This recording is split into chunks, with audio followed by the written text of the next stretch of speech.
Hi friends, Pastor Doug Batchelor. We're here at the Amazing Facts booth at the National ASI Convention, and we're looking forward to seeing all of you for the special convocation April 17th. We hope that you'll come with a smile, and be praying for the event.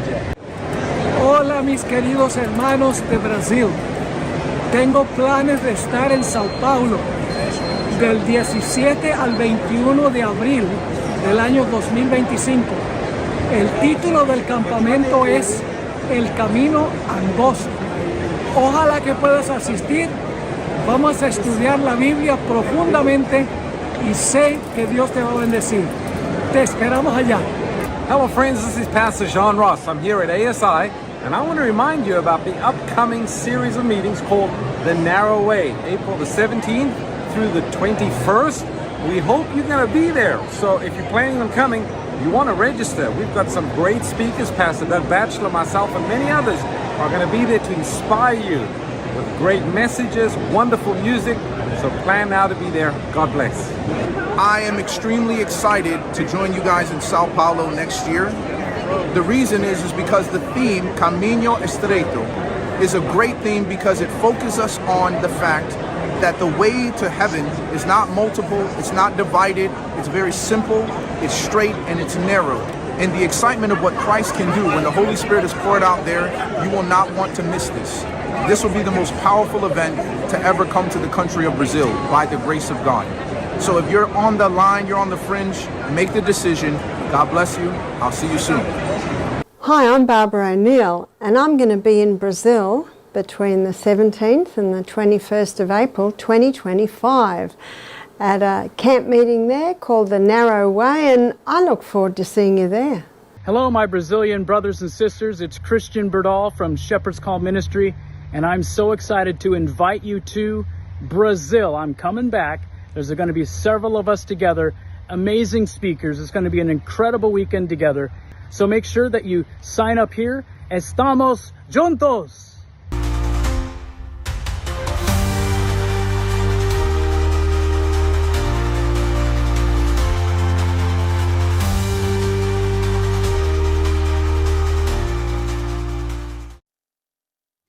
Nesta série, nós estamos no Egito, explorando os passos do Êxodo.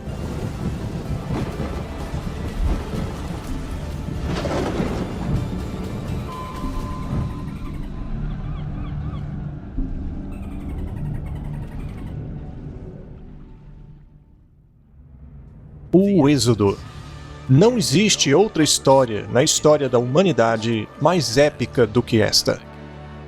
O povo escravizado encontra liberdade de sua opressão. Eles viajam para a Terra Prometida e, no caminho, mega milagres acontecem. A separação do mar, a destruição de um exército perseguidor, pão caindo do céu e água saindo de uma rocha. Ao crescer, eu amava ouvir essas histórias do poder de Deus e de sua provisão. Mas ao crescer, comecei a ouvir pessoas dizerem que as histórias do Êxodo eram exageradas e até mesmo míticas, e que a Bíblia não era confiável. Eu decidi então dar uma olhada na história do Êxodo por mim mesmo, para constatar se isso é verdade ou não. Eu e o meu cunhado Neil viajamos para o Egito. Ele é um pastor no sudeste de Ohio, e também um homem que ama Deus, a Bíblia e aventuras. E o que encontramos é empolgante. Das pirâmides ao delta do Nilo, das rotas do deserto até o provável ponto de travessia, do lado egípcio do Mar Vermelho até o lado árabe, do incrível oásis até o Monte Sinai.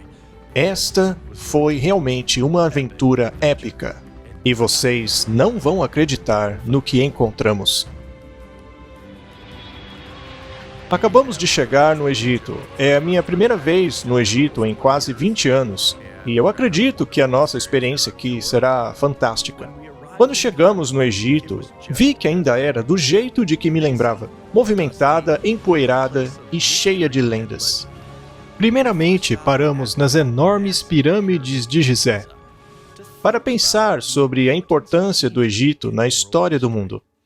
É isso aí, Neil, chegamos. Finalmente. Já estivemos aqui antes, mas é muito legal estar de volta. com as pirâmides atrás de nós. Mas estamos aqui numa jornada. Nós queremos sentir como é ser um hebreu que estiveram aqui por tanto tempo e depois foram escravizados e libertados. Queremos seguir essa rota. É realmente um sonho de vida refazer a rota que os filhos de Deus fizeram no passado. Aqui você vê história em toda parte. Sim, queremos explorar um pouco as diferentes teorias do Êxodo, descobrir aonde eles de fato atravessaram o Mar Vermelho. Nós não queremos apenas explorar, queremos vivenciar o que eles fizeram.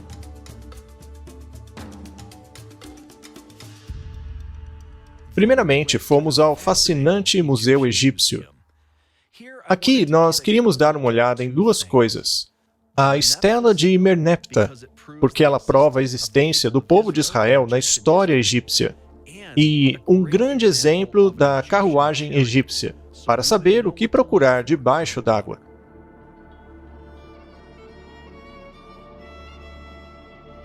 Veja só, Neil. Eu espero encontrarmos algo parecido ali debaixo d'água. É realmente fantástico. Será que isso poderia ter sobrevivido por 3, 4 mil anos? Veja, a madeira, caso tenha sido enterrada em lama, poderia. Claro, se não houvesse parasitas comendo, etc. Mas o metal, provavelmente sim. Até hoje, eles retiram do mar metais com milhares de anos. Moedas lá em Israel, ainda em boas condições. Seria muito legal encontrar algo assim, né? Bom, com relação ao tipo de carruagem, é isso daí mesmo. Deveria haver centenas delas espalhadas ao longo do Mar Vermelho, porque afinal foi uma grande destruição.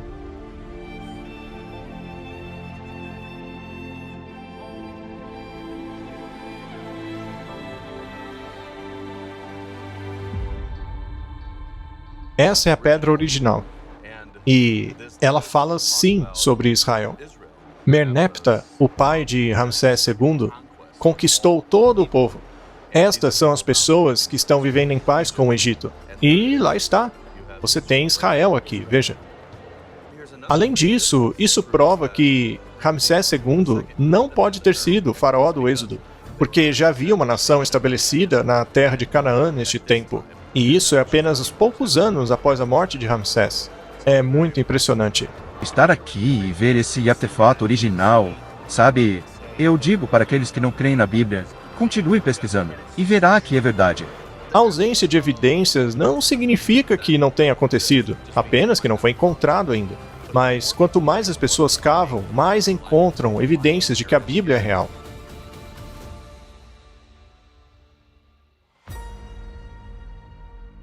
A Estela de Merneptah foi incrível. Primeiramente, confirmamos aquilo em que já acreditamos. Vimos que a Bíblia é confiável. Os críticos estão no caminho errado. Mas agora nós vamos para o norte, para visitar o local que muitos acreditam terem sido a terra de Gozan, aonde José e sua família cresceram e tornaram-se uma grande nação. Eu ouvi dizer que uma escavação arqueológica encontrou uma grande cidade semita, de povo não egípcio, conhecido como Avares. Isso soa exatamente como a Bíblia diz. Mas ao nos aproximarmos, o oficial de segurança viajando com a gente recebeu um telefonema dizendo que não era seguro para americanos visitarem o local. Nós vamos pular a próxima parada. A gente não vai conseguir ir aonde queríamos ir. Então, vamos pro hotel, né? Fazer o quê? Isso foi frustrante, mas realmente não havia nada que podíamos fazer. Então fomos para Ismaília, que ainda fica no norte do delta do Nilo, e que também possui um lago raso, que, segundo algumas pessoas, pode ter sido um candidato à travessia do Mar Vermelho. Aqui estamos nós, Neil, num lago. Eu acho que é mais para o leste de Gozan. O canal de Suez está logo ali do outro lado desse lago. E aliás, o nome disso aqui é Lago do Crocodilo, tá? E a água tá atrás de mim. É bom que você fique esperto, viu? Isso é intrigante porque, por décadas, toda a jornada do Êxodo e a suposta falta de evidências arqueológicas fizeram muitas pessoas abandonarem a Bíblia e sua fé em Cristo e em Deus. Se isso aqui não é verdade, se não for preciso, temos um grande problema porque essa história é muito importante. Quando as pessoas olharam para o Êxodo, para a história bíblica do Êxodo, elas disseram que não havia evidência no Egito de centenas de milhares de pessoas vivendo aqui que não fossem egípcios, que não há evidência do êxodo, das pragas, etc. No entanto, há um arqueólogo, um professor da Universidade de Viena, professor Wittek, que a cerca de 80 quilômetros daqui, no lugar chamado Avaris, hoje chamado Tel Ed-Dabah, localizou ruínas arqueológicas impressionantes. Vamos analisar algumas coisas encontradas lá em Avaris. Sim, é uma das maiores cidades do mundo antigo. Apenas isso já seria impressionante.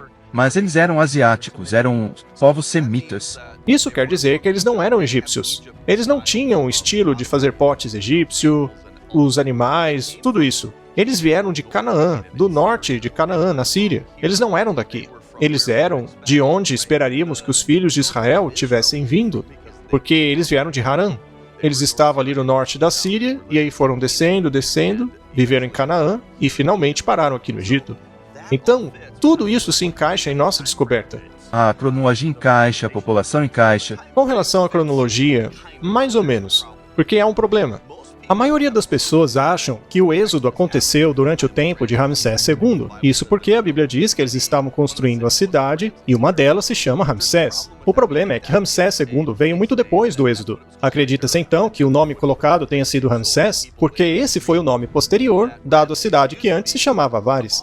Portanto, não faz sentido relacionar a cidade de Ramsés ao êxodo, pois seria muito tarde na história. O ideal é pesquisar cerca de uns 200 anos antes, quando aquele local ainda se chamava Avaris. Então, o motivo da confusão se deu por ter relacionado o êxodo a um período ocorrido depois dele. Outra grande questão é: quantas pessoas? Veja, a Bíblia dá um número de quantos homens em idade de batalha fizeram parte do êxodo. A Bíblia diz 600 Elef. A palavra Elef é tipicamente traduzida na Bíblia como 1.000. Certo, 1000. Isso, 1.000. Então, isso daria 600.000 homens em idade de batalha. Bom, se você acrescentar a isso mulheres, crianças e idosos, as pessoas chegam ao número de uns 2 milhões de pessoas. Agora, seria possível que 70 pessoas em 430 anos gerassem 2 milhões de pessoas? Porque sabemos que eles ficaram aqui no Egito durante esse período de tempo. Então, será que daria tempo? Qual era a taxa de natalidade deles? Ao lermos a Bíblia, vemos que os 12 patriarcas tiveram 51 filhos. Isso dá a média de 4,25 filhos por patriarca. Caso esses filhos continuassem com esta taxa de natalidade, poderiam atingir a marca de 600.000 descendentes homens na 7ª geração, o que se encaixa exatamente na cronologia da Bíblia. Também tem a questão que a palavra Elef não significa sempre 1000. Às vezes essa palavra significa clã, divisão, tribo. Então, se for um número menor, e algumas pessoas dizem que pode ser até 12 pessoas, mas ainda que seja um pouco mais que isso, Eu entendo. não é um monte de gente, sabe? Provavelmente seria umas 30.000 pessoas. Então você tem 2,3 milhões ou 30.000 pessoas. É uma diferença enorme. Você e eu já fomos guias turísticos em Israel, e depois de 10 dias conduzindo 120 pessoas, meu cabelo já tá branco, já começa a cair. Imagine a logística de conduzir 2 milhões de pessoas. Então, essa é uma grande pergunta. Mas não podemos excluir a figura de Deus, que criou o universo. Para ele isso não é um problema. Mas na verdade, Moisés provavelmente foi um grande organizador de campanhas militares. Ele era muito bom nisso. Ele tinha que ser. E claro, Deus o estava ajudando, provendo comida como maná, tirando água de pedras, impedindo que a roupa se desgastasse. A Bíblia diz isso. Então temos que pesar a parte milagrosa da questão, porque Deus esteve sempre com o seu povo nessa jornada. Veja, eu não acho que o faraó teria se preocupado tanto com 30.000 pessoas. Agora, eu acho sim que eles se preocupariam com o povo que, além de ter atingido 2 milhões de pessoas, continuava a se expandir. E é por isso que os egípcios escravizaram os israelitas. Isso sim faz sentido. Ele não queria que continuassem crescendo fora do seu controle. É por isso que ele os escravizou. Então, eu acho que Deus cuidou daquele tanto de gente. Ele não queria que o seu povo vivesse como escravo lá no Egito, já que ele havia lhes dado uma terra lá em Canaã. Então, eu acredito que, apesar de ter sido terrível a escravidão, foi uma maneira que Deus encontrou de fazê-los desejar sair dali. Ele queria que eles nascessem como nação depois do Mar Vermelho. Certo, estamos falando sobre o número de pessoas. Então, foram 2 bilhões de pessoas saindo ali daquela região. Isso me parece confirmação da Escritura. Todos eles deram um shekel quando chegaram no Monte Sinai. E se você fizer o cálculo, parece que ele se encaixa no número de 2 bilhões de pessoas. Então você está sugerindo que neste cenário a palavra Aleph significa 1000. Exato. Eu não acho que aqui Aleph seja para um número pequeno de pessoas. Eu também acho, porque aí faria sentido o faraó ficar preocupado com o crescimento daquele povo. Eles fizeram um recenseamento e parece se tratar de um grande número de pessoas. E sabemos que alguns morreram por causa da rebelião lá no deserto. Então, eu acho que devemos continuar trabalhando com esse grande número de pessoas, o que também amplifica o milagre de Deus. Nós sempre vamos ficar ao lado da inerrância bíblica literal. E mesmo que esse número pareça muito grande, Deus é muito maior que isso, ele pode fazer grandes milagres. É por isso que eu vou ficar com esse número. Eu acho que você também. Sem dúvida, não há razões para transformar esse evento em uma coisa pequena. Deus é poderoso, ele não precisa que as coisas sejam diminuídas para ele dar conta.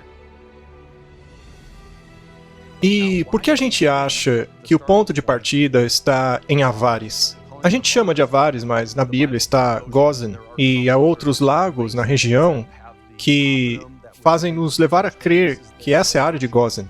O meu pensamento é que José não queria que sua família fosse assimilada pela cultura egípcia. Então, ele não criaria seus filhos perto das grandes áreas culturais do Egito. Ainda assim, ele estava dentro do Egito. E essa região aqui se encaixaria perfeitamente nisso. Ao mesmo tempo em que ainda estão dentro do Egito, não seriam tão afetados pela cultura egípcia pagã. Mas por que Deus não permitiu que Israel se tornasse uma grande nação lá em Canaã? Por que ele permitiu que eles fossem até o Egito e se tornassem grandes lá? Deve ter sido por causa dos cananitas. Eles eram muito poderosos. Não permitiriam que eles crescessem como uma grande nação. Provavelmente os atacariam. Então Deus permitiu que seja feito dessa outra maneira. Ele frequentemente pensa de um jeito diferente do nosso. José disse muito bem. Aquilo que era para ser mal, Deus transformou em bem. E há uma profecia que previu que isso aconteceria. Ela está lá em Gênesis capítulo 5. É surpreendente. Deus de fato sabe o futuro. Eu amo isso. Nos dá muito conforto. Ele diz assim em Gênesis 15, a partir do verso 13. E ele disse a Abraão, saiba certamente que os teus descendentes serão como estranhos em uma terra que não é deles. Eles os servirão e os afligirão por 400 anos. E também aquela nação a quem eles servirão, eu a julgarei, e depois eles sairão de lá com grande riqueza. É incrível como Deus cumpriu isso, porque depois das 10 pragas, o povo do Egito estava literalmente dando tudo de valor que eles tinham para que fossem embora. Naturalmente, quando os juízos de Deus estão caindo em uma nação, você não quer ficar perto dela para que não sofra também. Então, fazendo um paralelo hoje, nós como crentes devemos viver no mundo, mas não sermos do mundo. Isso é muito importante. Outra coisa, o juízo acontece contra todo mundo que vai contra Israel. Se você vai contra Israel, você vai contra Deus. Então, aqueles que abençoam Israel são abençoados, e os que amaldiçoam são amaldiçoados. E este evento mostra que o Egito havia sido amaldiçoado. Mas Israel cresceu e prosperou. Eles tinham uma boa terra, e a Bíblia diz que eles se multiplicaram, frutificaram, se tornaram uma grande nação. Também foi encontrada, Neil, uma casa em estilo semita, que foi destruída e depois construída sobre ela, uma casa com estilo egípcio. E o que é interessante sobre isso é que essa casa tinha 12 colunas. Sabe por que 12 é um número interessante? Era o número de irmãos do Jacó. E ao redor desse palácio descobriram 12 tumbas. Lembre-se, quando falamos 12, estamos relacionando a história dos filhos de Israel. Pensamos nos filhos de Jacó, Israel. Fale mais a respeito dessas tumbas. Uma das tumbas era a maior de todas. Ela tinha uma pequena pirâmide, assim como a estátua de um homem, que claramente não era egípcio. O corte de cabelo da estátua não era egípcio, ele era típico da Palestina. Ele tinha um cetro em sua mão. O que você acha que isso indica? Que ele era um estrangeiro e ao mesmo tempo um governante. Ele também tinha pele clara, que, como eu já disse, não tem que ver com os egípcios. E ele vestia uma roupa de várias cores. Gente, é inacreditável. Olha, se não for José, eu não sei mais quem poderia ser. Além disso, os ossos não estavam lá. Tudo bem que no Egito há saqueadores de tumbas, mas eles não levam os ossos, apenas as riquezas. Mas por que esse detalhe de que a tumba não possuía os ossos é importante para nós? Você poderia dizer por que isso é relevante? Porque, segundo a Bíblia, José disse aos seus irmãos que Deus certamente os levaria para a terra de Canaã. E quando isso acontecesse, ele queria que os seus ossos fossem levados para lá. E foi isso mesmo que fizeram. Assim que foram liberados, uma das primeiras coisas foi pegar os ossos de José. Imagine só fazer aquela viagem, carregando um sarcófago, ou mesmo uma caixa de ossos. Hoje, lá na cidade de Nablus, em Israel, há uma tradição que diz que José está enterrado lá. Em Hebreus, capítulo 11, José é mencionado como estando na galeria dos heróis da fé. Não porque ele salvou o Egito ou trouxe sua família para lá. Não, ele está lá porque ele disse: não deixem meu corpo no Egito.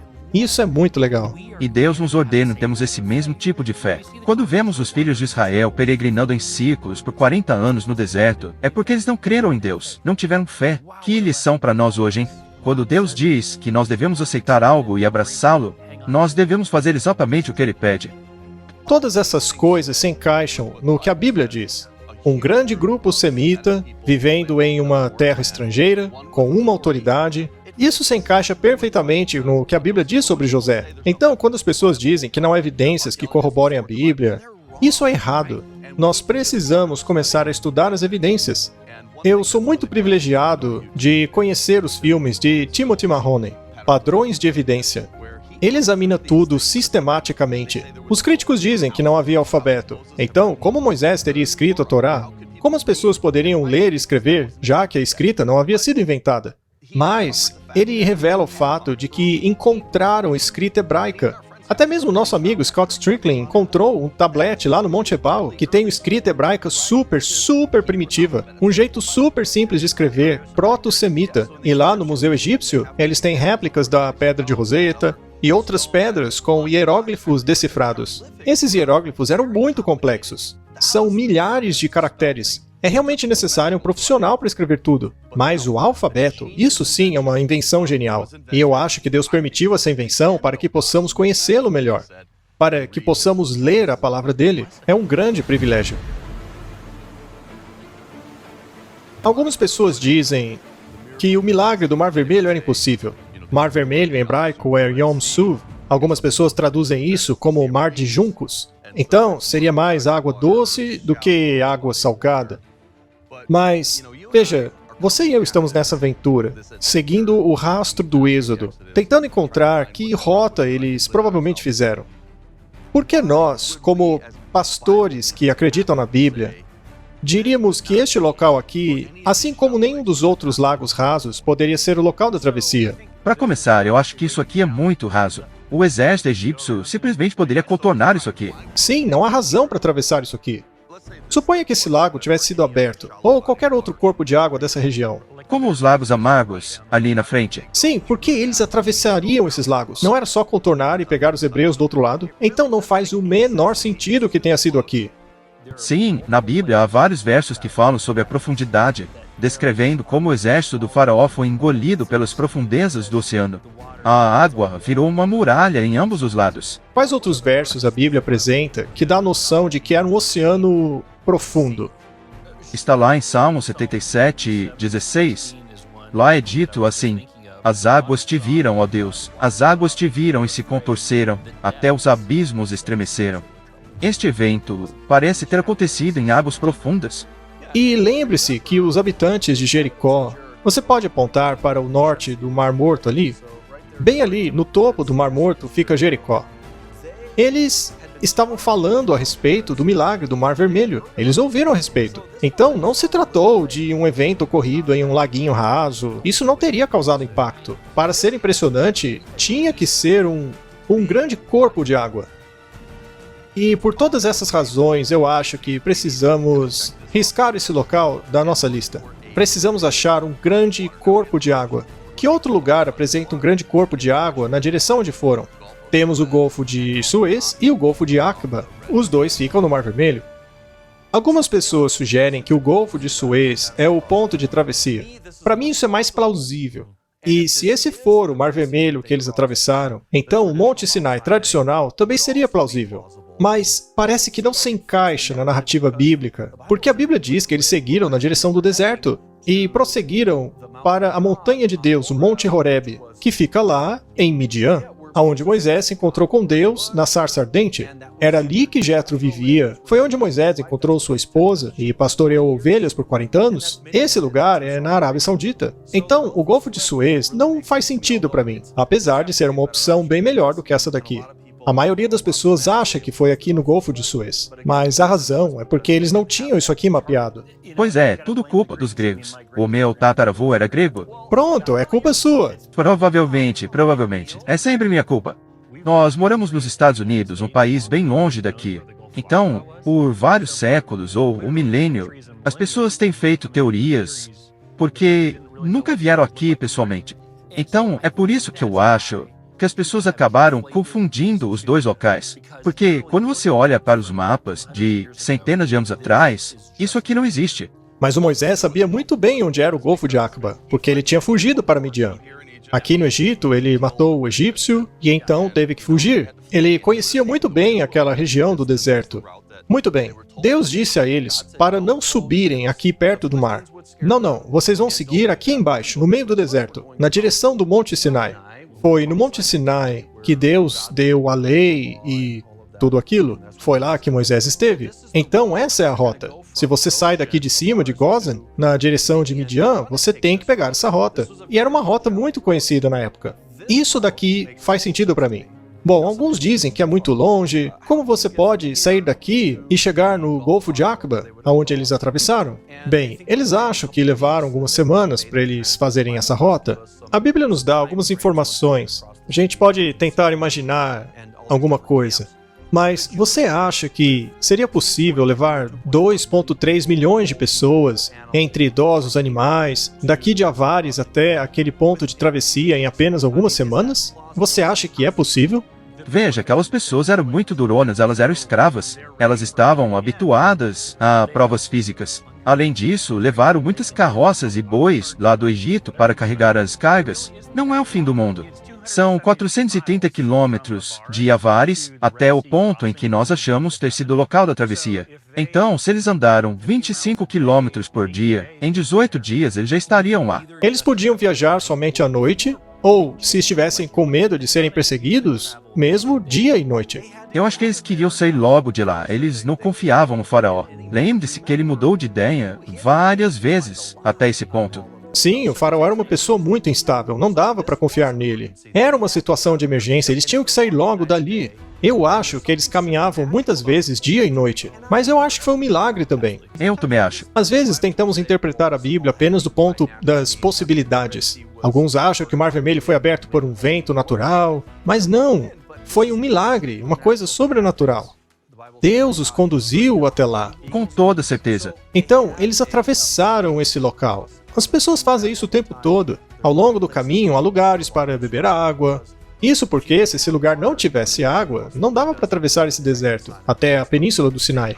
Sendo assim, eu concluo que sim, é possível atravessar tudo isso até lá. Com relação aos animais, veja, eu acho que você já viu aquelas ovelhas de Jacó, né? Nós temos delas lá em Ohio. Não é muito longe da igreja.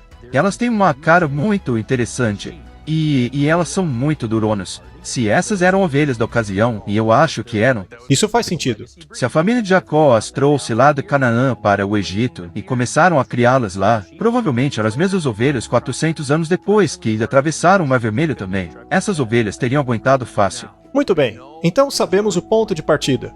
Nós sabemos que o ponto de partida não foi aqui na região das Águas Amargas porque é muito raso, e também não foi no Golfo de Suez. Esse local realmente não se encaixa com a descrição da Bíblia. Então só nos resta a opção do Golfo de Aqaba. Vamos falar um pouco sobre essa rota. Nós vamos dirigir exatamente pelo caminho que eles fizeram. E nós já passamos por ali outras vezes, não tem muita coisa para ver lá, mas eu acho que a gente nunca foi até o outro lado. Não, eu nunca vim de Gozan, começando daqui de propósito, e dirigido todo esse caminho até o Golfo de Aqaba, e muito menos fazendo essa volta aqui para Nueiba. Eu nunca fiz isso. Essa rota parece fazer sentido, e é exatamente ela que faremos amanhã. Eu estou super empolgado.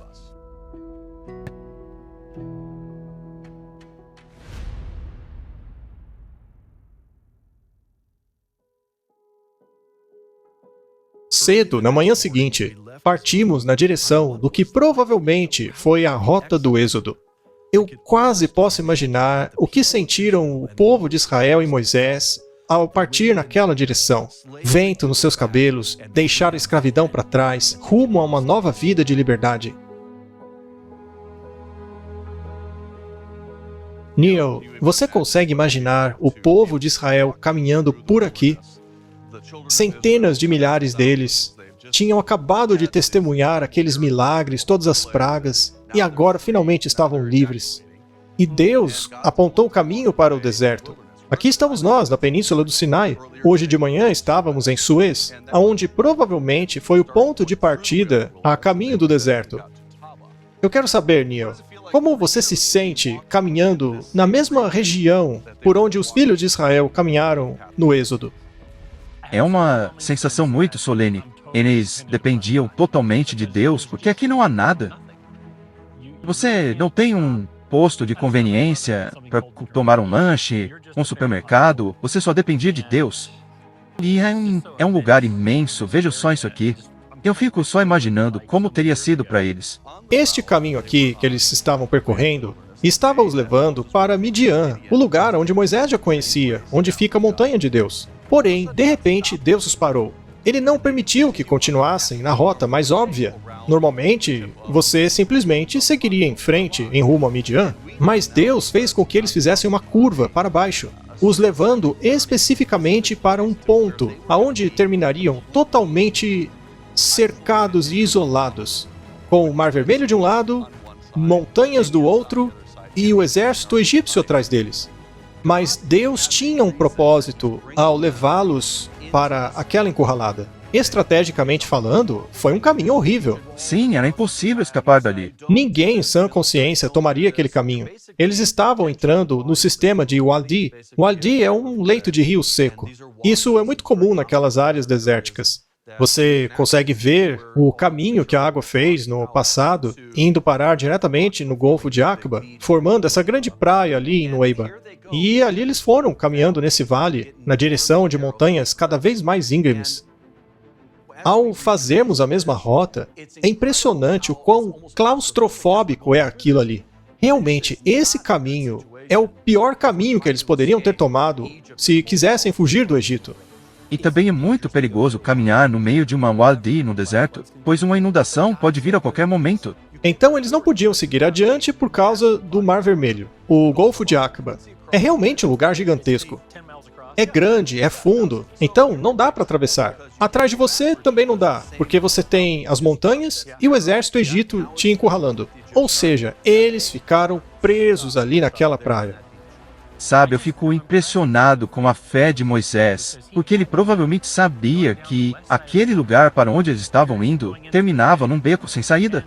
Ele sabia muito bem que estava levando o povo para um lugar sem saída. Ainda assim, ele foi fiel e seguiu a coluna de nuvem e fogo. Ele a seguiu fielmente até chegar naquele lugar em que não havia escapatória nem de um lado e nem do outro. É um lugar muito profundo. Simplesmente não tinha como escapar dali. E eu acho isso maravilhoso, porque às vezes Deus nos conduz a lugares que parece que são becos sem saída, mas no fundo Ele só quer o nosso bem. Essa história me motiva, porque é um exemplo para as nossas próprias vidas. E como igreja também eu sinto que Deus está nos conduzindo para cá, para um Wadi. Mas eu sei que Ele vai abrir o caminho diante de nós. E uma das razões pelas quais eu tenho tanta confiança no Senhor quanto ao futuro, é porque essas histórias estão na Bíblia. Para mim, é confirmação de sobra de que eu posso confiar em Deus. Vamos falar um pouco sobre os desvios. Aquelas vezes em que Deus parece nos conduzir a um caminho diferente, que não faz sentido. Na verdade, parece que vai dar tudo errado. Ainda assim, Ele tem um plano maior. Ele quer nos mostrar a glória dele, o livramento dele. Assim como no Mar Vermelho. Nós já tivemos a aventura de uma vida.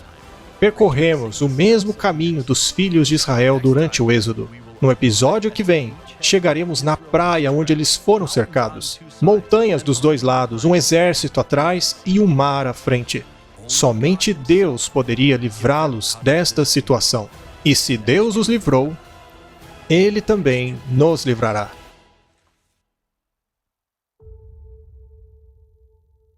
Aqui no Egito, o pai de Abraão, Isaque e Jacó fez coisas maravilhosas por eles. E esse é o mesmo Deus que você pode conhecer. Esse é o mesmo Deus que pode fazer coisas incríveis por você. Mas essa não é a razão pela qual você deve conhecê-lo. Você deve conhecê-lo porque Ele é amor, Ele é graça, Ele é bom. Nós somos pecadores e precisamos ser redimidos pelo nosso Criador.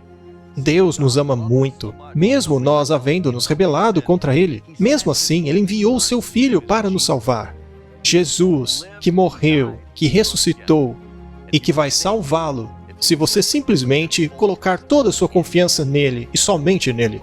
Deus amou tanto o mundo que deu o seu Filho unigênito para que todo aquele que nele crê não pereça, mas tenha a vida eterna.